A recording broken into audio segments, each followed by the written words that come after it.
श्रीराम की दो बहनें भी थी, एक शांता और दूसरी कुकबी। कुकबी के बारे में ज्यादा सुनने को नहीं मिलता है।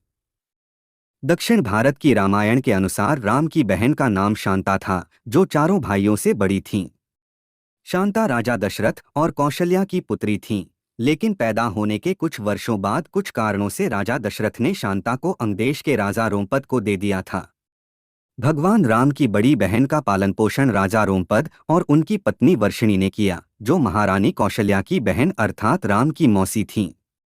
इसके संबंध में तीन कथाएं मिलती हैं। पहली, वर्षिणी संतान थीं तथा एक बार अयोध्या में उन्होंने हंसी हंसी में ही बच्चे की मांग की। दशरथ भी मान गए। रघुकुल का दिया गया वचन निभाने के लिए शांता अंगदेश की राजकुमारी बन गईं। शांता वेद, कला तथा शिल्प में पारंगत थीं और वे अत्यधिक सुंदर भी थीं। दूसरी लोक कथा अनुसार शांता जब पैदा हुई तब अयोध्या में अकाल पड़ा और 12 वर्षों तक धरती धूल धूल हो गई। चिंतित राजा को सलाह दी गई कि उनकी पुत्री शांता ही अकाल का कारण है। राजा दशरथ ने अकाल दूर करने के लिए अपनी पुत्री शांता को वर्षिणी को दान कर दिया। उसके बाद शांता कभी अयोध्या नहीं आई। कहते हैं कि दशरथ उसे अयोध्या बुलाने से डरते थे, इसलिए कि कहीं फिर से अकाल नहीं पड़ जाए। तीसरी कथा, कुछ लोग मानते थे कि राजा दशरथ ने शांता को सिर्फ इसलिए गोद दे दिया था क्योंकि वह लड़की होने की वजह से उनकी उत्तराधिकारी नहीं बन सकती थीं। शांता का विवाह महर्षि विभांडक के पुत्र रिंग ऋषि से हुआ। एक बार एक ब्राह्मण अपने क्षेत्र में फसल की पैदावार के लिए मदद करने के लिए राजा रोमपद के पास गया, तो राजा ने उसकी बात पर ध्यान नहीं दिया। अपने भक्त की बेइज्जती पर गुस्साए इंद्रदेव ने बारिश नहीं होने दी, जिस वजह से सूखा पड़ गया। तब राजा ने रिंग ऋषि को यज्ञ करने के लिए बुलाया। यज्ञ के बाद भारी वर्षा हुई। जनता इतनी खुश हुई कि अंगदेश में जश्न का माहौल बन गया।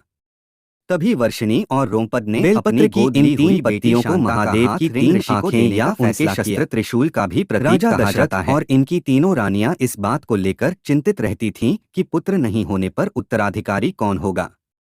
इनकी चिंता दूर करने के लिए ऋषि वशिष्ठ सलाह देते हैं कि आप अपने दामाद रिंग ऋषि से पुत्रेष्ठी यज्ञ करवाएं। इससे पुत्र की प्राप्ति होगी। दशरथ ने उनके मंत्री सुमंत की सलाह पर पुत्रकामेष्ठी यज्ञ में महान ऋषियों को बुलाया। इस यज्ञ में दशरथ ने रिंग ऋषि को भी बुलाया। रिंग ऋषि एक पुण्य आत्मा थे तथा जहां वे पांव रखते थे वहां यश होता था। सुमंत ने रिंग को मुख्य ऋत्विक बनने के लिए कहा।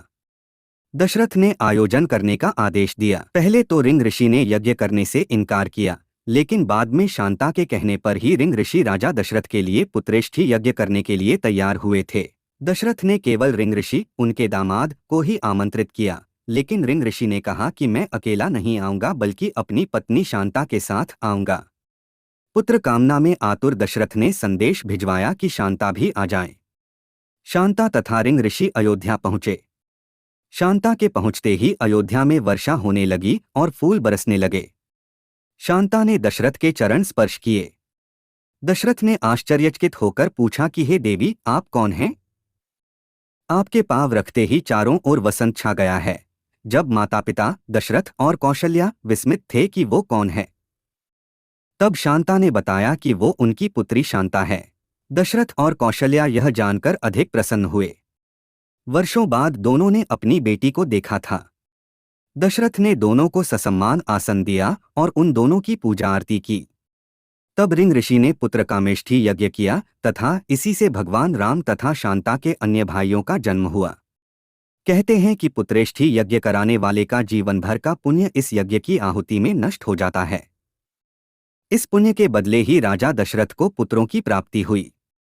राजा दशरथ ने रिंग ऋषि को यज्ञ करवाने के बदले बहुत सा धन दिया, जिससे रिंग ऋषि के पुत्र और कन्या का भरण पोषण हुआ और यज्ञ से प्राप्त खीर से राम, लक्ष्मण, भरत और शत्रुघ्न का जन्म हुआ।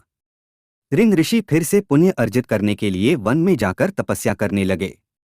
जनता के समक्ष शांता ने कभी भी किसी को नहीं पता चलने दिया कि वो राजा दशरथ और कौशल्या की पुत्री हैं। यही कारण है कि रामायण या रामचरितमानस में उनका खास उल्लेख नहीं मिलता है।